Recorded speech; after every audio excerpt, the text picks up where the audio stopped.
I've put together approximately 35, maybe 37 videotapes, and all the information comes from a book dictated to me by God as his righteous servant, a man described in Isaiah 53, and the man described in chapter 11 of Isaiah, the descendant of David, the twig from a shoot that grows out of the stump of Jesse, and it is a stump because of the vanished and felled ancestral tree of the kings of Judah, the line of Jesus. He cannot be the man of chapter 11. He's not the anointed one. He's not son of David. None of that's true. The other book, that book is called Isaiah 53, in the day of the Lord. And there's about 3 chapters in those particular videotapes that come from the second book that we wrote not too long ago. He dictated to me. It's the story of my life. It's to show you how I fit the verses of Isaiah 53 with regard primarily to suffering, familiar with disease. So that would be wounded, and as it turns out, cancer. But the other words that you find in Isaiah 53, punishment, maltreatment, crushing, bruising, chastisement, okay, that is all in God's power. That's all in God's power, all those words. But the books are unpublished, shunned and despised, accounted afflicted by God, plagued. Nobody understands. This is so different than the Judaism the Jewish people have been taught. This Messianic era that will never occur. And we know it's not going to occur now once you believe who I am and how you cannot. After the mountain of evidence I have presented that is in those books, just as Moses today would have to say, well, look, I wrote Leviticus. You think I just came up with that? You think I just came up with all this information? That I know how God speaks through an angel and who that angel is? Moses walks by a burning bush that's not consumed. The angel of the Lord's in the bush and God speaks. I'm the one who explained that to you. I shouldn't have to go any further than that. But God says the rabbis, the shepherds, they never listen to my prophet. They think they know everything. Well, I'm going to keep showing that they don't. This is primarily for the people who listen to them and not them. I don't expect them to ever respond. Because by responding, they have to say they've been wrong. Or that's just not what we believe. And so they won't change. The bottom line is they make money on it. That's the bottom line. God had me watch a video of Toby Singer just for this one purpose I'm about to tell you. He said, watch him raise his hand. He raises his hand to do his hair or rub his nose or something, and it's this big, fat gold watch. And this is how you know this is a God of old. He said, look at that. Look at that. I said, well, he does dive. His skin dive, scuba dive. It might be a scuba watch. He said, that's no scuba watch. That's just a big, fat gold watch for everyone to see. And he makes his money on Isaiah 53. God said, at least that's how he really got going. I don't know. I know he has a radio show. But remember, I'm in the fire of refinement. Everything God does with me is to draw emotions, because I'm going to be emotionless once I get to Israel, for the most part. He'll let me feel what he wants me to feel. But nobody can get under my skin. You can't bother me. Even if I seem like I'm mad, it doesn't carry over to my insides. And I don't think about it any more than while I'm, as they would say today, on a rant, getting on somebody. But I bring his reckoning. I laugh. I tell him, you know what I am, don't you, guy? He said, I know you're a lot of things. I said, no, I'm the reckoning, and I am the wrath. That's what I am. He laughed. Holy Spirit laughed. I said, yeah. I said, you know, righteous servant, David the shepherd, Elijah, prophet like Moses. You know, I like wrath. What's his name? Wrath. What does he do? He brings a reckoning. But anyway, I'm going to go through these early years of mine before God spoke to me. It's chapters 1 through 6. Chapter 7 is God speaks to an atheist, and I've already videotaped that. Walking with God, and something on visions and visuals. So the first chapter, this is what he told me to write down birth and tragedy. I was born in Bryan College Station, Texas on February.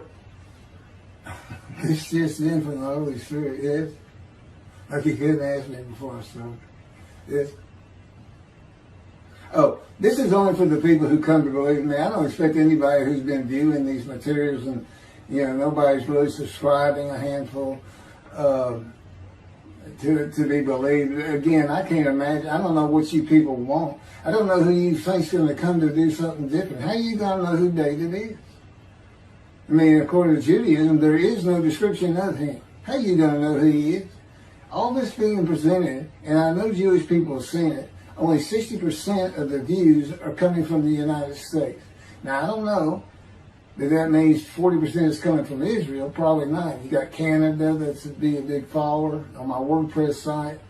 And really just all the countries of the world at one time or another have looked at some of this information as I wrote my blog, and the blogs became chapters. But I'm assuming some Jews have heard of what some man is saying he is Moshiach, and they're watching. Well, this is for those who come to believe, the people who want to be the witnesses, the many made righteous. By my knowledge, by the things I can tell you that God would have me say to you. So, you know, this might be bored to tears with others, but it does show suffering, pain, and emotional pain, my background, and just who I am. Not just some kook out here. You know, people say, well, he's hearing voices. Listen, as a lawyer, and I even do criminal law, I've seen some of these people who hear voices. I promise you, you know that's a person who should be hearing voices when you just see them and watch them for a couple of minutes. It's not me. Excuse me. Okay, I was born in Bryan College Station, Texas on February 21st, 1957. And that's interesting because that's the year the first satellite went up. Russia sent up Sputnik, which was really 3 different satellites, and altogether they were called Sputnik. That is considered the dawning of the age of the internet.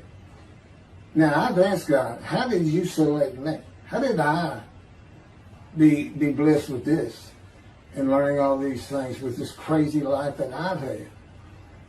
And but he won't answer me. He's gone poker. This poker guy, he's not going to talk. He's not going to change expression or anything, or me giving an impression that he is.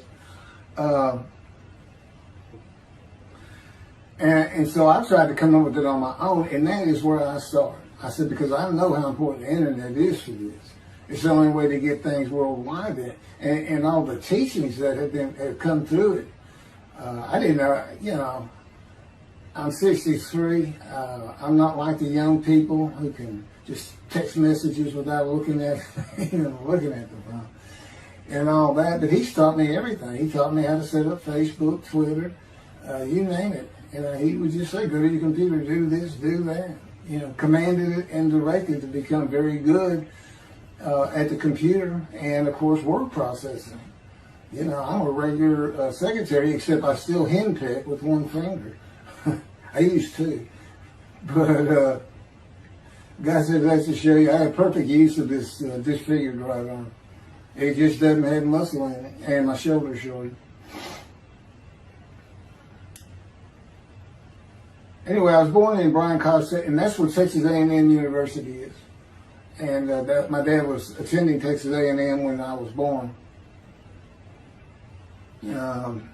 I graduated from there 22 years later, which is a story in and of itself. So I was born premature in the 7th month of my mom's pregnancy. I was born in February, and there were many complications. My parents were told I would not make it through the night, and they should just take me home. Mind you, this is 63 years ago. The biggest problem was that my insides had not fully formed, and it was impossible for me to take milk. Mamie, my great-grandmother, told my parents, boil rice. Feed him the rice water. It's got all kinds of nutrients and minerals in it. Dad says he threw out a mountain of rice those first few months. And it would not be my last encounter with death. So my dad graduated and we moved to Metairie, Louisiana. And his first job is an oil and gas geologist. He looks for oil and tries to sell deals to people who can raise money to drill. He gets money up front and a percentage of production once they get their money back. That's what he's done his whole life.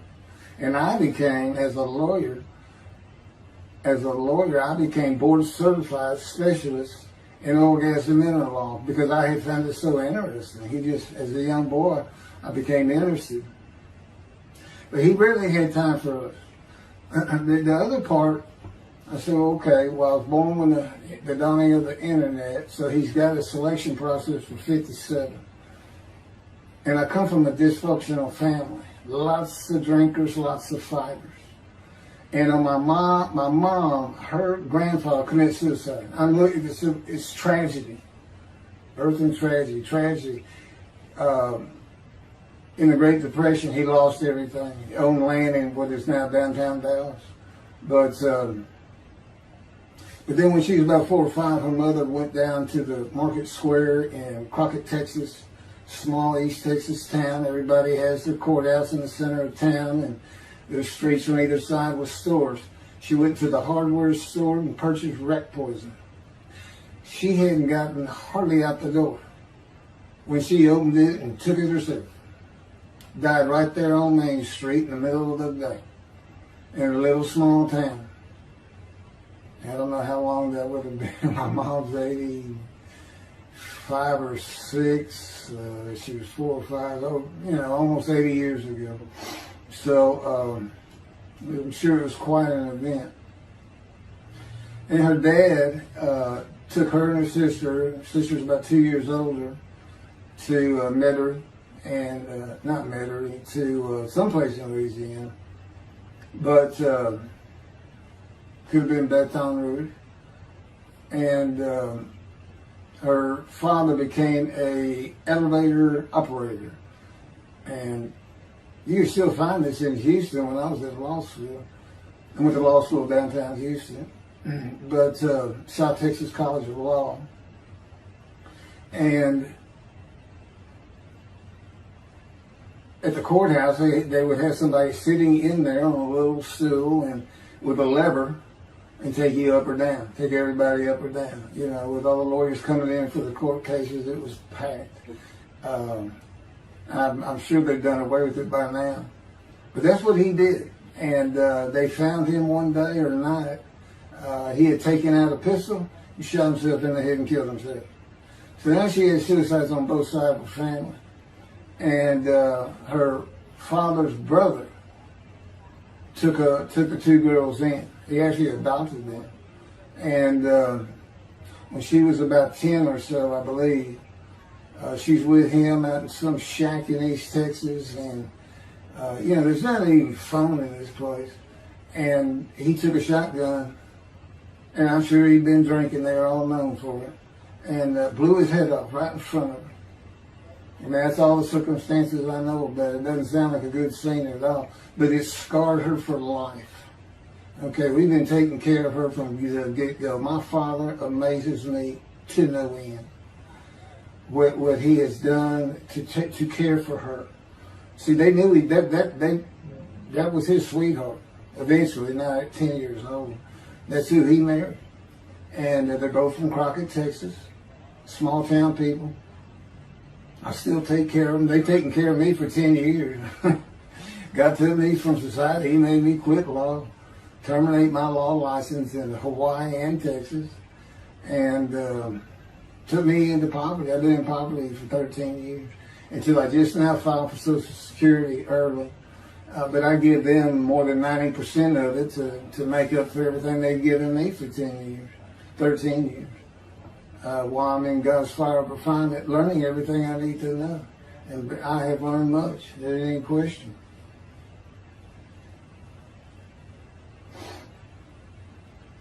So anyway, there's 3 suicides. There's 4 suicides right there. So it's a family of tragedy. You know, it's a tragedy of losing your entire family in the Holocaust, and you're the only one left. It's not like that. Because God says, I just got things as close as I could. He says, I touched you in the womb to disfigure you, really for just one reason. Well, 2 reasons. One, it makes you identifiable. But it was so people would pick on you. I wanted people picking on you because that's what happens to young Jewish boys. Just for being Jewish, just for having a disfigurement. People will pick on you. I've told him since, I don't even really recall many people saying anything to me. He said, that's because you look like you crawl all over them. They did. And I did. I was always just say something, anything. It's just the way I was just angry inside. And God's taken all that away. But I can still go on a good rant. But, and then my mother's in the 60s, young people may not know this, but that's when, you know, the Woodstock and marijuana, LSD, everything started getting big. And at the same time, doctors were just handing out pills left and right. Valiums, painkillers, Percocets. You know, just asking for it. They were writing scripts. And I know today they put a lockdown on that. But she got heavy into it and drunk all the time. I'd have to come home from school and stay with her. And she became such a different animal, a different person when she drank. She became a little girl. You know, and having your mom act like that and slobbering and, you know, going there to be Valium dripping out of her mouth with a bottle of booze by her. So it was an ugly scene. And so I came from a dysfunctional family, so I think God wanted that. And He's there with me from my first year to make sure that I live a life of suffering. He orchestrated many of my wounds. And He's taken me back in vision to see these things. And His visions, one thing you don't pick up in the Bible, when I say Bible, I'm talking about the Jewish Bible, the Hebrew Bible, that's not, unless I say otherwise. Which is like when God says, my peoples. If He just says my peoples, He's talking about the Jewish people, the chosen.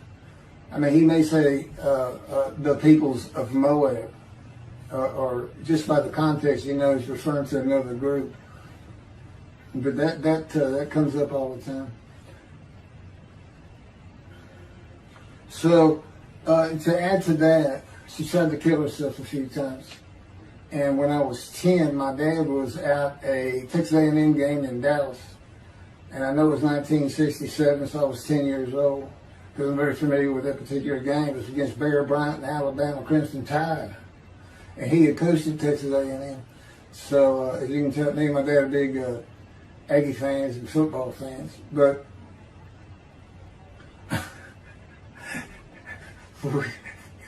I had been assured we'll be able to see those games in Israel.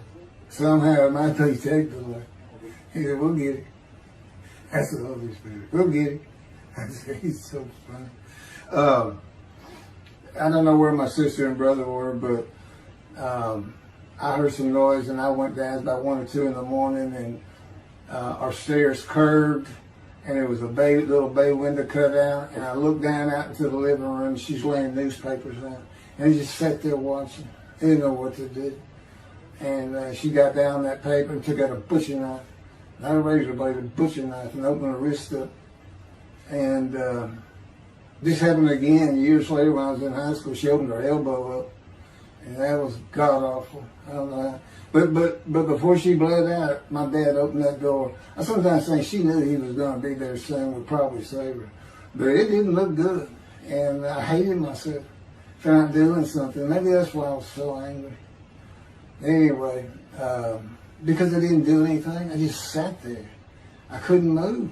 I don't know. I don't even know what I was really thinking, really. But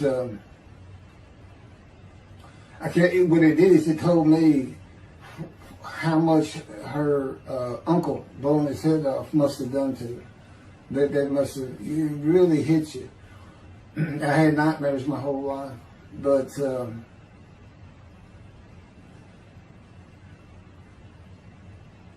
I was 16 when she did the thing with the knife.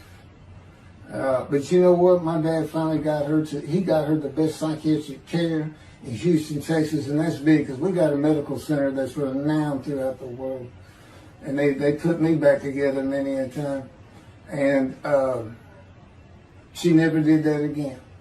And the amazing thing is how different she is in her very advanced old age. I mean, it's like she was never that person of the 60s and the 70s and the 80s. I don't know how my dad survived it. I'd have never stayed. I'd have taken the kids and said, try to find us. But he's not like that. I've never seen two people who love each other so much. It's crazy. But anyway, I was married for 20 years and we weren't like that at all. We finally divorced for irreconcilable differences. Okay, my first major surgeries when I was 2 years old. My first surgery. Up above here, I have a scar. I had my first of many surgeries. Been born without my right pectoral muscle, small shoulder, withered arm. And there was the movement of my arm was restricted. There was some tissue in here that had to be cut out. So they opened me up and did that. I was born right-handed, but I do everything left-handed. Except for light things. Like I shoot a basketball right-handed. I throw a ball right-handed. Darts, things like that. But bowling, I'm left-handed. You know, anything heavy. And I was quite an athlete. If I'd had two good arms, I'd have probably been on scholarship. I was already offered a partial scholarship at a small school for track, even with this bad arm. But I just didn't have the fast start. You got to have two strong arms just pushing out in front of you. But I was some kind of quick and fast. So, we moved back to Houston to a place called West University, a suburb. And this little story, I don't even like telling it, but God tells me I have to. And he had something to do with it.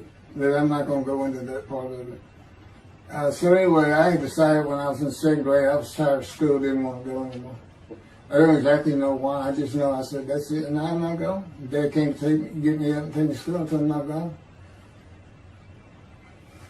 And it was on. He was going to get me there. It took him about an hour to get me to the car. Fighting and screaming and running around and hiding, getting under bed. You name it, I was doing it. And anyway, he finally gets me to the school, but he's too tired. He wasn't even going to try to get me out of the car by himself. So he get out, and he goes and gets the principal. Now, my dad's about 6'2", but he's real slim. And but he comes out with his principal. He's taller than he is, and he's a hefty guy. He's burly. Anyway, so they come. They said, get out of the car. I said, I'm not getting out of the car. I'd already locked the doors. And only the two front doors locked, and it was those locks that you pull up and push down. So my dad used the key, and he opened up, he popped that lock up, and I slammed it back down. He said, I'm not going to school, I told you. He throws some keys, they start throwing the keys at one another over the roof. The principal was trying the same thing, and I'm slamming his door, I'm leaping across the car. Man, I don't know how long I went, but they finally, in 5 minutes maybe, seemed like an eternity. I was terrorized. That's the way I looked at it. Anyway, the principal got it open, and I saw that door open, and I got back on the far other side of by the steering wheel with my back against that door. And I curled up like a ball, had my knees on my chest, and he reached in to get me. And I unleashed on him, kicking him in the face with everything I had. It broke his glasses, and his orbital bone got shattered. So, That wasn't my first principal either. There's another one. So, but anyway, so they carried me in, and it was very embarrassing. I was crying. But again, funny thing, nobody, because I stayed with this same group for 9 years, going to West University and the junior high there that you go to. Nobody ever said anything to me about it. And I knew some of those kids that were in that class.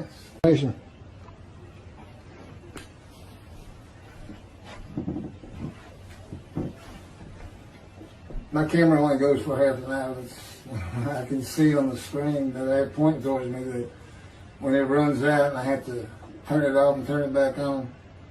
But anyway, that ended my fight with my first principal.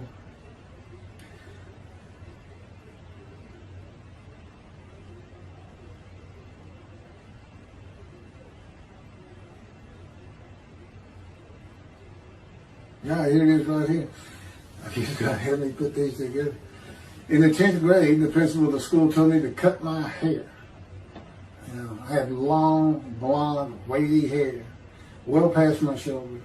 Again, this was, I graduated high school in '76, and this has been junior high, so it's in the early '70s, but it felt like the '60s still. And I kept in a ponytail. It was neat. But it was a school-wide policy. I think I was one of the last people to cut his hair. I was hiding all the time. I was always on the alert for the teachers that would turn you in. But I went and got it cut. I told the barber right at my collar. Sat there in the chair and cut it right at my collar as I was instructed to do. And then I was commanded to return to the principal's office. And so I presented myself to him. I sat down in the chair in his office, and he gets up, walks behind me, and grabbed me by my hair, back of my head, and jerked my head back fast. And said, "It's still over your collar." Now, I don't know if I did a backflip out of that thing. I can't really recall. But what I do recall is it took 3 people to get me off of him. And I was permanently expelled from school, which ended up me leaving home. It wasn't a runaway. I'm just out of here. I'm tired of everything and everybody. I ain't going to school ever again. Hate school, always there. That was me. Yeah, they had to pull me off of him. I understand through a friend of mine, he said, "You know, my brother went to that school. He had some stories about that guy." So I said, "It wasn't me, it's him."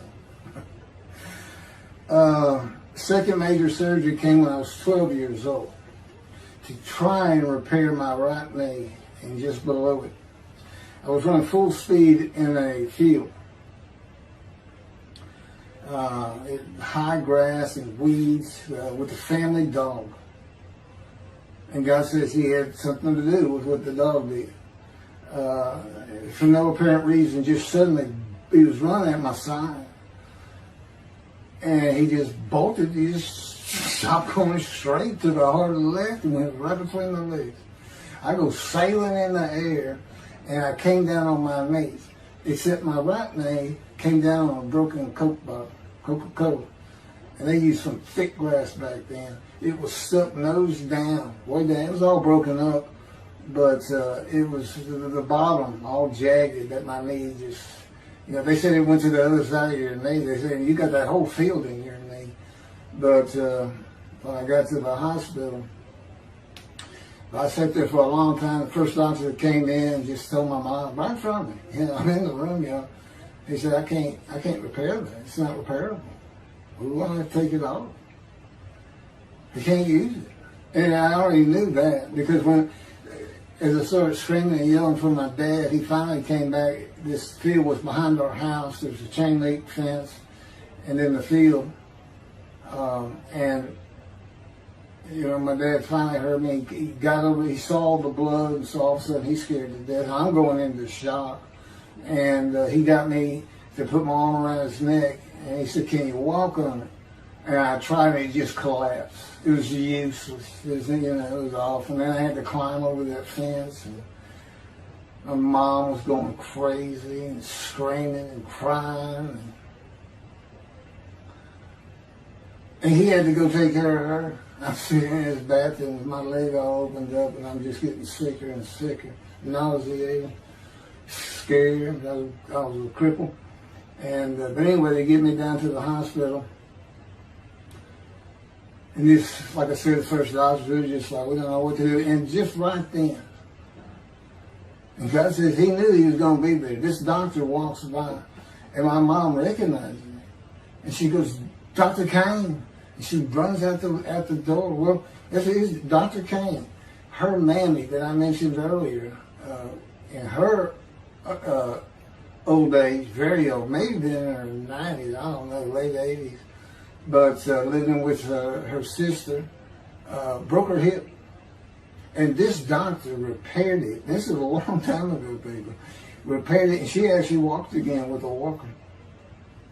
I remember. But that's who this doctor was. And she said, my son, they're going to take his leg off. You've got to come look at it. And this Dr. Kane actually became the medical doctor for the Houston Oilers. He repaired many in the before and after me. I guess that's what he specialized in. But he was there at the hospital just to do rounds. He wasn't dressed for surgery or anything. But he came in that room, and I mean, he was livid when he looked at my knee and knew how I'd been there for like 5 hours at this time. And he just started barking orders about getting me prepped for surgery, and he takes off to go get prepped. And they literally ran me down to surgery in a gurney. I mean, they were trying. This kind of fear he put in everybody. Anyway, I was in the hospital for weeks, and I woke up with my leg. I was glad of that. They had a cast from my hip to my ankle. And he told me, when I finally was being released, he said, if you put any weight on that leg, you'll never walk again. So, I can't remember, 6 weeks. I don't know how long it was that I had that cast on. It wasn't my first cast, it wasn't my last. Or maybe it was my first, but it wasn't my last. That's another story. We're not getting very far. There's 6 chapters. I'm barely getting through the first one. But what I'll do is I'll just do 6, just like I did with Isaiah 53. I did 6 or 7 videos, 7 I think. But then I joined them all together and put it as one video, the definitive commentary of Isaiah 53, which comes straight from God, by the way. I mean, you can contest what I'm saying all you want, but it makes perfect sense. For the first time, Isaiah 53 is explained. And how did I become the smartest religious Jew in the world who can see that? And what the wounding and the punishment, everything's about, and how it's really, in some ways, a snare for the Gentiles for the day of the Lord. Because he knows he can take me and just decimate any argument they want to put forth. You know, in particular, I'm blemished. I'm the Antichrist. In that I am the exact opposite of Jesus Christ. And he's so smart, he was teaching synagogue at 12. Supposedly he was a perfect, beautiful man. I'm disfigured. You know, I'm not bad looking, but I'm not, I'm not Brad Pitt or anything. Anyway, and sinner, I wasn't an habitual sinner. I was a good person. I was good to other people. I was very compassionate. I said there was already a lot of humble in me. I didn't laud myself and the things I could do over others. Like being the fastest guy on top 5 at school and the fastest in the neighborhood. I didn't brag on myself. But as he took me back through my life and informed me when things were sin, it just seems like I touched on all of them. And if murder in your heart is actually committing that sin, as the Christians say, I don't really go with that, but then there's really not much I've missed. So I'm a sinner. And, Jesus can say, well, I'm a sinner too. I lied. All you got to do is read the scripture in the Gospels. You see where I'm lying. That's easy. And I came from the banished line. I thought I was the man of Isaiah 53. I thought I was going to be exposed to death, but given long life. This is what he would tell you if he was here. He said, but you know what happened? They crucified me. And on the cross, I realized I'm not that man. This isn't exposure to death. This looks like a sure thing. Father, Father, Father, why have you forsaken me? That's Jesus Christ saying, I'm not the man of Isaiah 53, and I just figured it out. That's what that is. I ask God sometimes, you sure you didn't have that written? Why on earth would they write that down? At least forget about it. We need to just forsaken me. But that's what it's about, Christian. No, they got their way. They can explain that being counted a sinner means he got crucified with the sinner beside him being crucified on each side, left and right. So there's three of them, so he's counted a sinner. Okay. You know, it's supposed to be descriptive. It's supposed to be able to find a person too. You might tell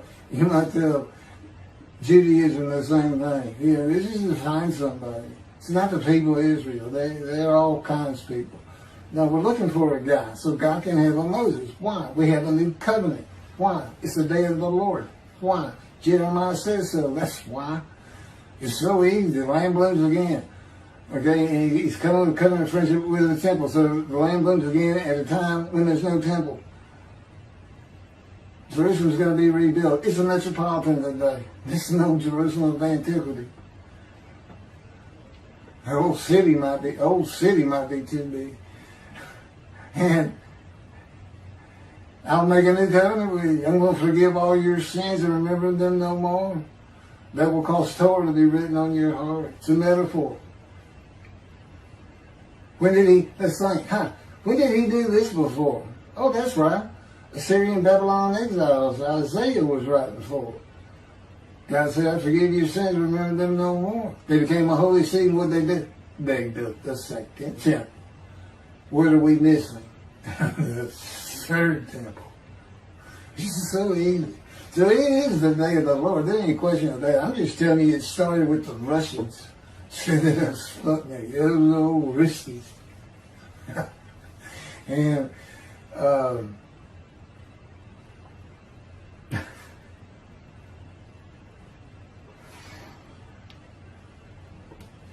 he's bringing the covenant, but he's got to have a Moses. He's never a prophet like Moses. So he's saying it's Joshua. No, it's not.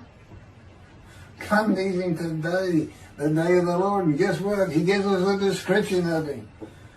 He knows this is a time of secularism, reliance on science and medicine and doctors. And you got so many more people who the only book out there is not the Hebrew Bible. There's a lot more books in there. You know, there's all kinds of distractions, television, cell phones, computers. You know, back then, you know, you just sat around and said, what do you think God's doing? I don't know.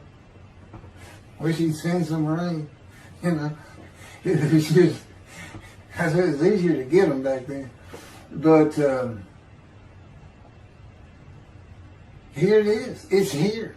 And God said, you see why I put shunned and despised in there?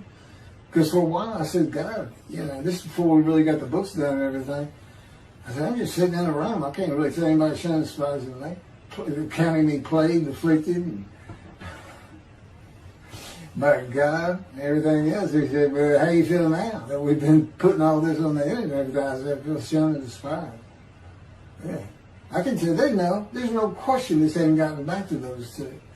I said, you keep attacking them like this and I'll be certainly sure, just in case I'm wrong. But, because he won't actually tell me, he won't tell me anything, this is a rule of thumb, he won't tell me anything that I cannot find out or become knowledgeable on or informed on of my own, which means about nothing because we're in a room all the time. The adjunct of the Holy of Holies is what I call it. I live in the Holy. I'm like the priest who can, the only person who could go into the Holy of Holies was the high priest. And that's what I'm like. As a matter of fact, God had me write down, just as he had David write down, a new Psalm 151, where God said, and it's on a video, where God is speaking. Where the Lord came to me and God said, quote, and within that, he says that he declared me. We actually used the psalm where he declares it for David. He declared me an eternal priest in the order of Melchizedek and King David. and a rightful king, small k, and a rightful king. And he also declared, I'm the righteous servant. I mean, that's God talking. I mean, he's using it. When he dictated to me, it wasn't, to be written in my personality. That's him. That's him doing a new song. So, because he does that. Even in the writings, the person doing the writing, whatever prophet it was, or Moses, or David, if he wrote Samuel 2 and Kings 1 until he died.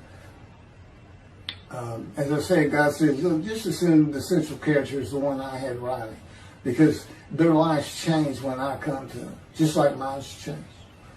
This is not anything I could have ever conceived or even bothered thinking of. I'd have never read the Bible my whole life if he hadn't told me, we're going to the bookstore and get you a Tanakh. That was 13 years ago. And my answer was, what's a Tanakh? I didn't know anything. And you look at all this knowledge. But this is it. This is the only power he's going to use in creation. He's not going to perform miracles. He's not going to have me perform miracles. And he's not. He said, the only power I'm going to use is on you. What I can get you to do. He said, I can take a Gentile Texan and take him to Israel and get my temple built. Okay. He said, because that's what you say to God all the time. Okay. And one night, I hadn't even read Isaiah 53. He didn't come to me and just say, offer yourself for guilt. I crushed you with cancer. It was me that did. That's not, I wouldn't have known what he was talking about. We finally get to Isaiah a couple of years later. He said, Keith, read Isaiah 53. I said, okay. And so I read it. I said, okay, finish it. He said, who do you think that is? I said, I have no idea. I can barely read it. I didn't know what it's saying. I said, I think these two verses ought to be up here. I said, you sure nobody mess with this thing? He said, nobody mess with this. It's just how I had Isaiah write it. He said, that's you. I said, oh, okay. And I couldn't help myself. Good luck convincing anybody. I can't even tell what it's saying. He said, before we get done, and he's right. I've been over that thing so many times. From my original version of Isaiah 53 that he dictated, or told me how to put together, but every sentence, every word is, we've changed it up and added things. I've learned things. Like I didn't know about the test of devotion. I didn't know why the angel was leaving early in Malachi 3, but I do now. And all that would cause an amendment to my midrash on Isaiah 53. And, the book has me, these are all on videotapes now, me and Rashi. Rashi, the first one to come up with this is Israel. And, I look at his answers and I just shake my head sometimes. You should see his answer in Malachi 3 for the angel of the covenant that you desire. There's only a covenant of friendship in the covenant of Jeremiah. And this is his answer. It's midrash, so he just takes a section of the angel is on the way, and it just says the angel of the covenant. And his commentary is the angel that avenges the revenge of the covenant. I said, what does that mean? What is he talking about? I said, God's being funny. He said, I don't know. I said, you too know. He said, well, I'm not telling you. So, God likes to feel as though he's laughing. He doesn't actually laugh. He sends me a perception that he does. Or he uses me to laugh. I've mentioned that in a video. Because he can't. Well, he controls my words. I learned that in walking with you. Just one day, I'm talking out loud as we go. I'm discussing man and divine beings as though I had a sermon I was giving or a speech to somebody or a seminar. And I'm rolling, and I can tell he is really making this thing rock. He's taking it from here to here to here, and we're going. And I'm going. And all of a sudden, I use a word or a couple words that I simply don't use. And they're not what my mind was even thinking of. They just came out. And I just stopped. I said, did you do that? I didn't even say, hey, did you just make me say these two words? Because I knew he knew. I said, did you do that? He said, I did. He was almost indignant. I did. I said, okay. Anyway, that's where it all started. Now I know. Okay, guess who that is? That's the Holy Spirit. Using me. He doesn't sound like that. But he'll use words like that. So he's getting bored. They like to cut. Let me just say this. This is part of guys you don't know. And it's not all the time. It's some of the times we do tend to get kind of silly in here. But they do things after a while. I'm like, I feel like a kindergarten teacher, and I got two of those kids that you just shake your head at. She said, this is a handful. These two are nothing but trouble. Always fooling around, looking for a laugh.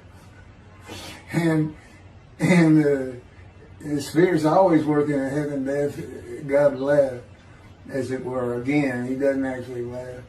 It's a perception that's his emotion. If God has any emotions left, because worrying about other people's pain is not one of them. It ain't that clear to me. I don't care about your pain. And just saying it makes you mad. He says, see him drawing anger. And he'll do so many times over and over. He says, it's easy because now it irritates the fire out of it. He just started. I said, how do y'all keep doing this stuff?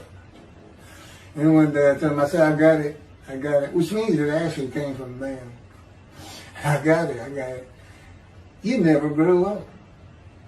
You never got sent to your room. You never had to climb that mountain to achieve something. Put yourself out there. Nobody's ever whooped you. He said, I said, that's what it is. You never grew up. That's what it is. Yeah, I'm dealing with the child God. That's what I'm dealing with. Having an argument. Then he came down as mean, very serious, mature guy. And I didn't bring that argument up anymore. But that's how it gets with me sometimes. It's an incredible lot. For me, I'm not going to get to him. I guess I'm at the end. I'm getting close to when I got shot. I thought that was a new chapter. Oh, it's not. Well, I'm going to put it, this is getting long. Anything over half an hour, we try to stop. Now, my Isaiah 53 is 5 hours. But, you have to watch it all at one time, of course. He doesn't hardly let me watch it. Yeah, I don't even watch them before they get posted. He says, no, you watch it later. Because it comes on my TV that he got me. And I didn't know at the time it was going to be, that he was serious about doing videos. And I certainly didn't know about making it a backdrop. He decides everything. He tells me when to eat, when to get up. I don't sleep hardly at all, 2 or 3 hours a night, and sometimes less, and take a half hour nap sometimes. But I found out I feel fresh. I don't need that much sleep. He said, well, you're not really doing anything. Why do you need a lot of sleep? And see, that used to make me mad. Now I just laugh at it. Thank you very much for listening. I'll pick this back up on another video, and eventually I'll put these first 6 chapters, just like I did Isaiah 53, because it's a book that he dictated to me. I can't get it published. I'm going to put it on YouTube. That's why I'm reading it. And as I said, if you don't want to listen to it, don't listen to it. But the information that's in these books and in those videos is, that's my proof. And quite frankly, God says, if that's not enough for them, well, that's just too bad. Utter destruction is what they end up getting. They better learn how to listen to the prophet. See, it's no different than the people back then. You'll say, well, why didn't they listen to Isaiah? Why didn't they listen to Ezekiel? Why didn't they? They laughed at Ezekiel. That's what Rashi says in his commentary. I didn't know it was laughing at him, but they just ignored him. Everybody thinks they know it. But in any event, I do know there's one chapter we haven't put in there, and that is recognizing a prophet in the talent. It says Moses vouched for Joshua, so he didn't have to be tested. Now, the problem with all that is, and I think why God hadn't had to put it on video, is that they're looking for a seer, somebody who can see the future. But see, that's antiquity. I mean, that's not what you're looking for today. Moses wasn't a seer. And none of the prophets were seers. They just wrote down what God told them to write down. God's the prophet. Is the one making prophecy. And what he does, he doesn't actually just, quote, see the future. He walks it through. He says, okay, right here is when they're going to send up a satellite. This is where humanity will be at that time. He can walk it through in his mind. As I mentioned, his eyes, he doesn't have them. It's just his absolute knowledge of all things. He can form a picture of this brain. Me, it's in here. He knows every atom of my body. And it's like he does a vision for himself, a visualization. It's what I call when they put pictures in my mind. He says, and he puts it into the spirit's mind. And they're both within me. You know, the big cloud that just came down. If you're sitting in a room with me, it envelops you. But it engulfs me, it goes through me. My little spirit cloud becomes part of the big cloud. That's why God is in his spirit. Here's the elements of spirit, here's the elements of God's presence, his mind. Two clouds, they just come together, they can be together. Okay, but God's still one. He created the other cloud. And then in this room, filled with them, my little spirit is like a little cloud that just came in and part of it. That's who I am. That's a man in divine beings. Okay? No, it's like nobody's really expecting it. Well, maybe it's because you didn't know these things. And now I get the feeling, shunned. Shunned means I'm not looking at that. It sounds like a kook. We by faith, by the fundamental principles of Rambam from the Talmud, from his diagnosis of the Talmud. Why don't you do your own? Why don't you throw the Talmud out and learn some new stuff? Why don't you get out of antiquity? Every religion has an end times like that. Every religion ends up with utopia for its people. Everybody. Well, don't be like everybody. You're the Jews. Throw it out. Let's get practical. Let's have God in our midst again, in a man like he was in Moses. Let's point at him and tell the Christians that is the man of Isaiah 53. Here's what it's about. God says he's coming back. He told us, we're not waiting on him like you. And he said when he was coming back, he false prophesied 5 times. He ain't coming back. He wasn't who he thought he was. He told us on the cross. I'm not the man of Isaiah 53. He tells us. Well, that's what he doing. Father, why'd you forsake me? I'm about to die. What do you think he's talking about? What do you think he's thinking about? You're not supposed to die. He thinks he's the man of Isaiah 53. So do they. It's mind-boggling because I'm the man. And there's nothing about me that says Jesus Christ. Nothing. You should hear me cuss God. I cussed him trying to die. I begged for death 1,000 times. He said, it's not been 1,000 times. I said, it's been hundreds. He said, well, that's true. You have cursed me more than any man in the history of mankind. And he said, and you did it face to face. And I said, you shouldn't make me so mad. He laughs, y'all. He laughs. When I'm cussing him, he makes him laugh. And oh, you're kidding. That's story. He gave me his perspective. This is what he did. He said, Keith, imagine you created ants. And ants are living beings. In other words, they can think and they have emotion. Okay, you get a great big ant farm over here in your room. Okay, you decide you're going to get one ant to get all the other ants to do stuff. But you got to get him ready. And you get him ready the way I'm getting you ready. Now, he's mad at you. Right? I said, yes. Yes. And he said, now, imagine, I'm always laying in this bed. I got a big table. It's got a microwave on. I put my computer on. I got a big fan I like to have on. And he said, look over at that table. Now imagine that ant got loose. And he is crawled up. And he is standing on the corner of that table. And he is giving you the what for in ant language. I mean, he's going. And he's turning around and shaking his butt at you. And he's cussing. And all this. And all you got to do is go bump. And he's gone. I said, that's funny.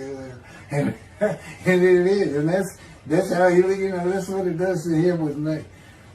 You know, the spirit riled me up. I call him a troublemaker, troubler. He's so funny. But God's so humorous. There's a difference in their humor. Okay, that wraps up. I'm told that does wrap it up. I'm going to pick up a gunshot. I guess it was worse than the accident to my knee. They ended up opening me up from between my breast and my pelvic bone, and now it's been 3 times. And eventually, the lung cancer and colon cancer and skin cancer. But the lung cancer is when they told me you should have died from the colon cancer. He said, but this is it. We can't treat that. It's too advanced. You're gone. And I'm prepared to die.